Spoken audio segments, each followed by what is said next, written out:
Since 2021, more than 6 million illegal immigrants have been apprehended at the southern border. That is more than the populations of 30 American states, and more than the combined populations of Wyoming, Alaska, North Dakota, South Dakota, Idaho, and Montana combined. This investigation by Muckraker.com proves that the collapse of the United States southern border is the result of deliberate planning by government and non-government entities.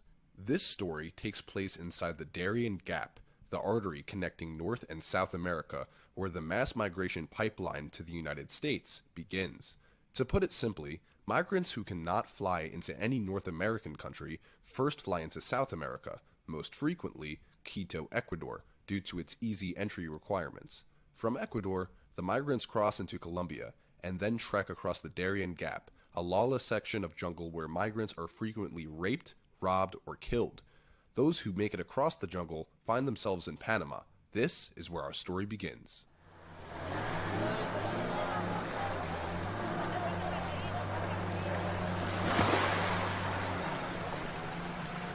Está saliendo el bus, $40.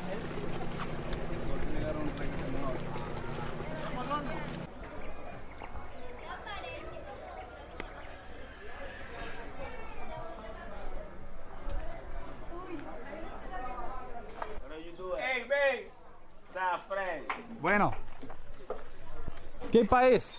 Colombia. ¿Colombia? ¿Todos Colombia? No, ¿Perú? Perú. Pregunta muy importante. ¿Te gusta presidente Trump o presidente Biden? Biden. Todo lo que sea, hacemos famoso. Biden. ¿Te gusta el presidente Trump o presidente Biden? Oye, Biden. Biden.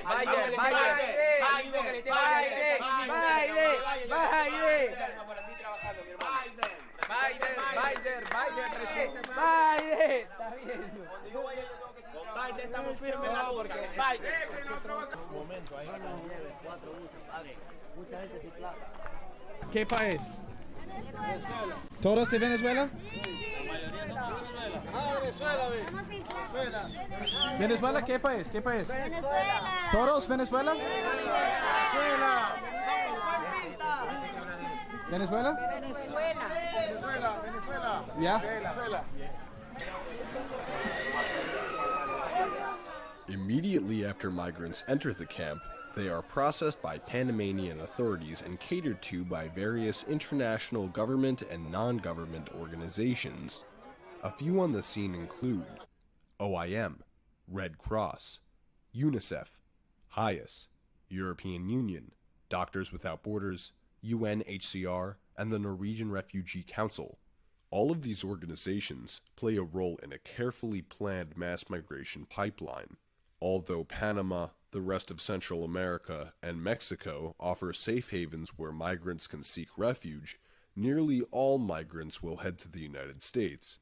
This is facilitated by the various groups mentioned earlier, who offer migrants aid and instructions on how to get to the United States. Migrants receive various maps detailing exactly how to trek to the U.S. border. This map, displayed in a highest care facility, shows the migrant path across Panama and Costa Rica.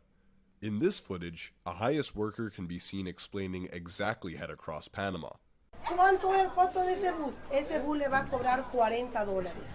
¿Cuánto tiempo va a demorar ese bus? Ese bus demora 14 horas aproximadamente. 100 en la noche ustedes van a hacer transbordo en Ciudad de Panamá. A more comprehensive map is distributed by the Red Cross. This map not only shows multiple migration routes to the United States, but also includes rest stops across Central America and Mexico. El tren se va hasta acá, por acá. Aquí están las vías del tren. Todas las vías del tren que están acá son las vías del tren que te llevan directo hacia Laredo. Laredo. A Laredo. Es la última destinación. El último destino, Laredo o Piedras Negras. How did you learn about this route?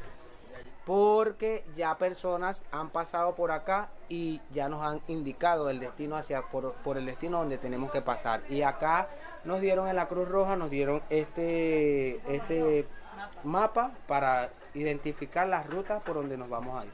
A similar map is handed out by Médicos Sin Fronteras, also known as Doctors Without Borders. Perhaps the most striking form of this aid is a bag which we call a rape kit. It is handed out by the OIM in Colombia before migrants trek through the Darien Gap. The kit, which contains condoms and morning after pills, allows migrants to get raped more safely in the jungle. Why are all these groups encouraging migrants and aiding them on this deadly journey?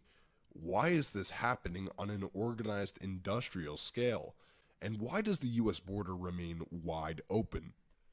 In September 2015, the United Nations General Assembly adopted the 2030 Agenda for Sustainable Development. The agenda provides a quote-unquote blueprint for peace and prosperity for people and the planet, now and into the future. At its heart are the 17 Sustainable Development Goals. Agenda 2030 outlines a blueprint for world socialism, stating that we are embarking on a collective journey to build a world free of poverty, hunger, disease, and want. In a related paper by the IOM titled Migration and the 2030 Agenda, a clear plan for mass migration of people is presented.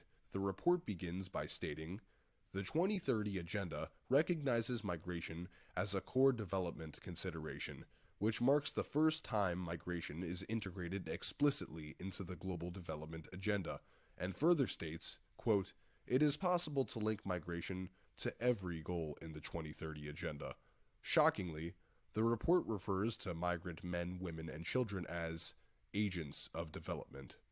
Finally, the report states that we should not focus efforts on trying to stop migration, facilitating, not restricting. Migration is the priority. It is clear that this illegal migration is indeed being facilitated and encouraged. For example, UNICEF, also known as the United Nations Children's Fund, hands out these care packages at Panamanian migration camps. Notice the subtle messaging on the bag that reads, "Trust yourself, you can," encouraging the migrants to continue on their journey. On the back of a Red Cross map, information is given about the use of freight trains for transportation. Rather than denouncing the dangerous form of transportation, migrants are told to remain seated and look out for any branches, electrical cables, or tunnels. At San Vicente Migrant Camp, rows of brand new unused bunk beds have been installed. This is likely in anticipation of an increase in illegal migration. Perhaps the most alarming aspect of the situation is the clear national security threat at hand. Many of those headed to the United States are military-aged males. There are also large groups of Chinese nationals passing through these camps on a daily basis. It is possible, and indeed likely, that many of the Chinese coming to the United States are either beholden to or working for the CCP. While it is likely that many of these migrants are good people, there's no doubt that these groups serve as camouflage for spies, criminals, and other nefarious actors seeking to penetrate our borders undetected. Powerful organizations, thousands of miles away, are facilitating the collapse of the U.S. southern border. Among many consequences of this, one will be permanent political demographic change. Most of these migrants are loyal to the Democratic Party due to their immigration and open border policies. Allow this to go on for long enough, and the United States will be a country dominated by one-party rule.